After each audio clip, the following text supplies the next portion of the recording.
Está registrado. Agora vamos ouvir a Roseli Carlos. Boa tarde a todos. Eu cumprimento a mesa, os companheiros aqui da sociedade civil, as autoridades.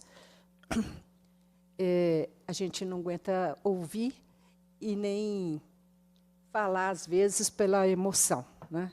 Eu estou aqui pelo Conselho da Comunidade de Ribeirão das Neves e também sou familiar. Então, eu sei exatamente do que se está falando, tanto o que sofre o familiar pela humilhação, pelo desprezo como que a gente é tratado, não é? Como criminosos na porta, na visita, na entrega do kit, né? Eu reajo, falo, eu quero ser tratada como cidadã, como qualquer um de vocês que estão aí. Eu não ofendo, eu respeito, mas eu quero o mesmo respeito. E nós precisamos aprender a isso. Eles não podem nos tratar familiar com desrespeito, com desprezo, com humilhação, como a gente vê todos os dias na porta dos 5 unidades públicas que nós temos em Ribeirão das Neves. Nós temos 5, mais uma PPP. Né? Nós temos, e eu vou falar assim, tentar ser muito sucinta, porque muitas das coisas que a gente ouviu em qualquer uma unidade se repete lá, com as particularidades de cada um, né? Com a cara de um ou de outro diferente, mas as mesmas atrocidades, a mesma violação de direitos que a gente vê em qualquer outra unidade. Então, nós temos 5 unidades na cidade, públicas, né? Eu vou falar mais especificamente delas, mas a PPP é a mesma coisa, só que lá usa o preço para ter lucros e mais lucro e o Estado pagando, e nós pagando da sociedade civil. Né? Nós, contribuintes, pagando para eles continuarem fazendo a mesma atrocidade que eles aprenderam no sistema público. Né?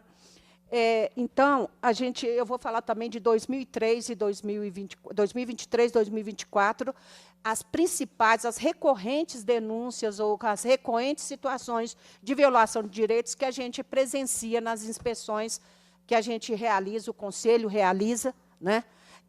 No sistema. A primeira coisa que a gente pode observar, que nós todos sabemos, que a superlotação.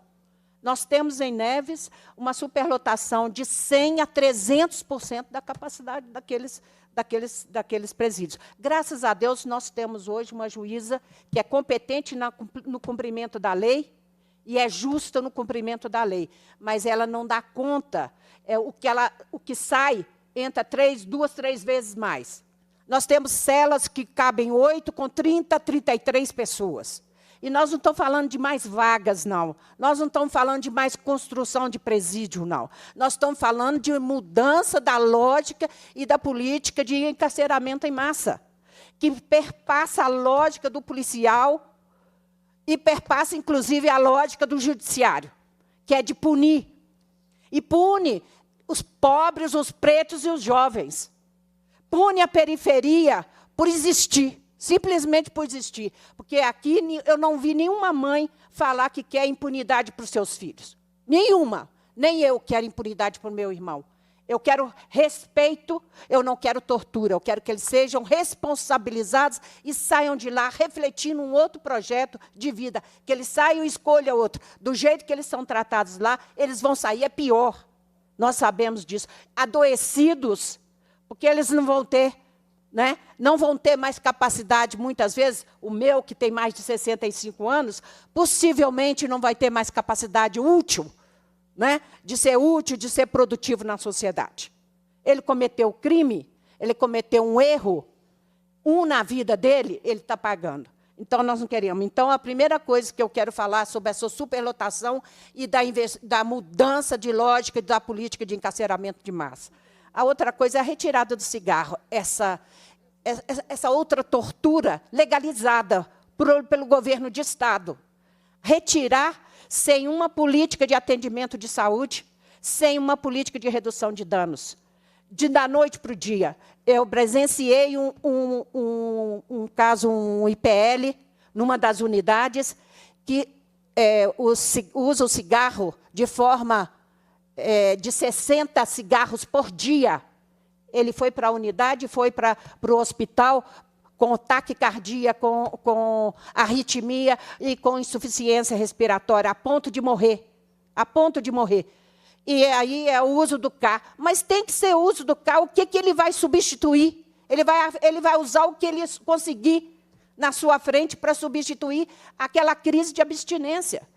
De quem quem fuma 60 cigarros por dia. É um fumante severo. E o Estado fez o quê? Ele tratou o quê? A Secretaria de Estado de Saúde foi lá para fazer o quê? Não fez nada. Não tem uma política antes para essa questão. Então, é inconstitucional isso. É inconstitucional. Ninguém faz isso. Isso é tortura. Tirar de uma pessoa, nessa condição, um cigarro. Numa cela super cheia, né? Uma cela que ele não tem o direito de saber uma informação do seu processo, ele não sabe, ele chegou lá, tem 3 meses, não sei o que acontece, por quê? Não tem assistente social, não tem psicóloga, não tem jurídico. Porque você vai procurar, não, está faltando efetivo, um está de licença médica, né? O outro faltou hoje, o outro está com redução de carga. Então, não tem atendimento, não tem políticas públicas no interior do sistema. Os castigos e punições do GIR ou de qualquer outro policial penal, a coisa ficou naturalizada. O GIR entra jogando tudo para fora. Eles chegam a colocar, nós presenciamos há pouco, no mês passado, em agosto, uma situação em que eles prenderam de bruço, todo mundo pelado dentro da cena, ou com algemas nos corrimões, para eles atuarem e jogarem tudo fora, misturar biscoito com sabonete, com sabão, né? E não devolver depois. Não devolve chinelo, não devolve material escolar, e spray de pimenta, bala de borracha. Por que o GIR tem que agir até para levar para o banho de sol? Tem dias e dias que muitos deles não passam pelo banho de sol, em muitos lugares. Eles tiram a luz, né? Tá certo. Ela já falou que eu preciso concluir. Então, eu queria falar, gente, nós temos muita violação direto, impactado sobre o IPL, sobre a família, e eu acho que muitos de vocês já falaram, né? Mas eu queria falar sobre o body scan. Eles são operados sem uma competência técnica para isso. Há poucos dias, eu presenciei uma pessoa sendo torturada, porque ela teve que tirar a roupa, né, numa revista vexatória, porque identificou uma mancha que não se sabia. Ela estava lá com o laudo do DIL, mas isso não serviu. Diz que não era, mas também não sabe dizer o que é. Então, e eu queria repetir... nós temos, as políticas públicas não funcionam, os pavilhões, em alguns deles, eles convivem diariamente com ratos, escorpiões, baratas e outros insetos peçonhentos, né? As famílias que vão visitar, da mesma forma, o banheiro não funciona. A água escorre o tempo inteiro nas celas e nos corredores. É insalubre, não tem luz de sol nos pavilhões da Pijama, por exemplo. Ninguém aguenta viver ali um dia. Quem precisar, quem entra lá. Eu fico com vergonha de governante que entram naquela prisão, naqueles pavilhões, sem se escandalizar. Por fim, e aí eu acho que os funcionários, a gente também tem muitas violações os funcionários, o CRP e o CRES já disseram sobre isso. A gente queria fazer alguns requerimentos. Primeiro, a suspensão do cigarro, da determinação do cigarro. Isso é inconstitucional. O Ministério Público já pediu, e o diretor, o secretário e o governador continuam insistindo, né? Porque parece que não tem, eles são blindados, né? Não tem Ministério Público para eles, não tem Defensoria Pública, né? Eles não respeitam. O outro, a gente precisaria de uma comissão legislativa e com Defensoria Pública para apoiar os familiares que querem entrar com reparação de indenização por casos de morte.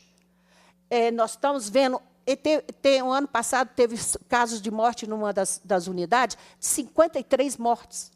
Nós temos caso lá de um IPL que entrou por 10 dias numa unidade e saiu doente, a ponto dele ter que amputar os braços, as mãos e as pernas, 25 anos. Essa família tem que entrar com um processo de indenização e ela não tem condição.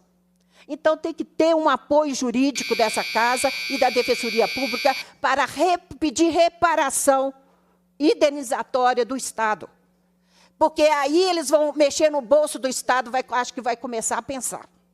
A outra coisa é reiterar a desativação. Eu queria que a gente reiterasse a desativação da José Maria Alquimim, que não tem não tem a mínima condição de funcionamento, além de torturar todos os dias.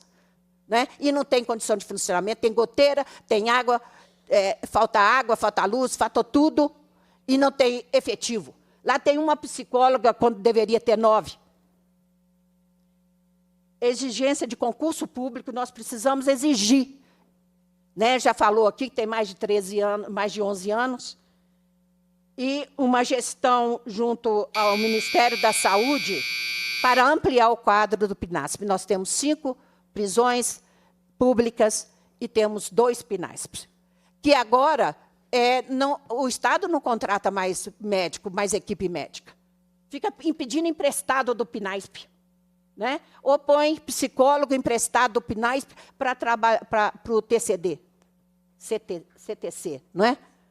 Então, é isso, e desculpa a falação corrida, desculpa.